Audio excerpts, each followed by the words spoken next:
दादा अरे का भइल रे चुपचाप सुनते के काल लगरी पाड़ी मती सो करे तू मरद हो कि बरद हो तोरा नहीं के बुझा वो तो इदी तबे न जानो क्या कोनो लाल बुझतो रही थी अपना मन में जान जाई सुनो हाँ सुनाओ तनी दाबा राजा टूटे ले कमारिया कमर से कमजोर बा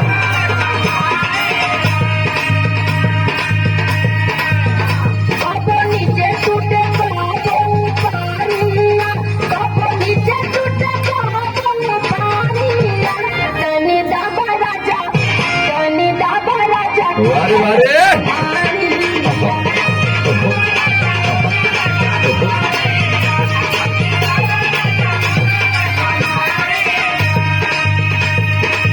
सही मेरे बराबर दुखड़ गया मुझे मजाक लगता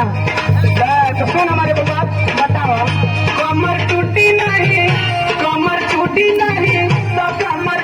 नहीं खाला तू दवाइया और बोलो मारो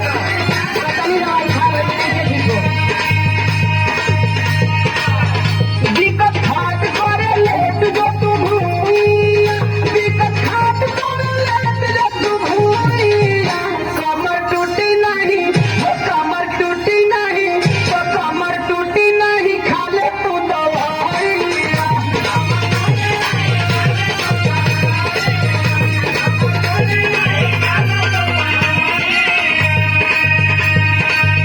अच्छा तो बहुत मरद होना लेकिन तोहरे लेखा ना हो हाँ तो हमारा लिखा मर्दो कोई नहीं थी अपना में हरिया के पूछेला नजार हम के वारे वारे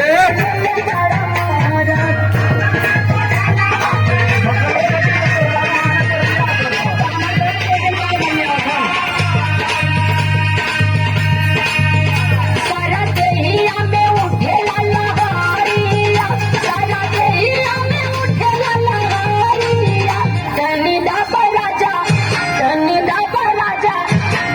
दाबा राजा टूटे ले कमाइया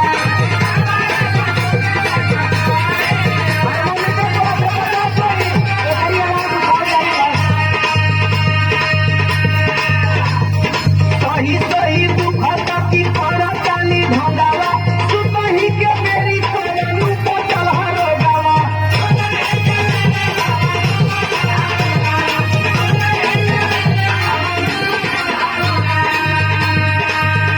माना बात बाटे यही में भलाइया माना बात बाटे यही में भलाइया कमर टूटी नहीं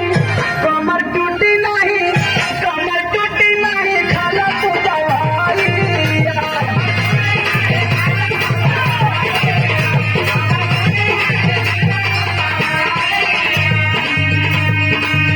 तोहके खाली समझे का चक्कर भइले ह का करी रात हो गया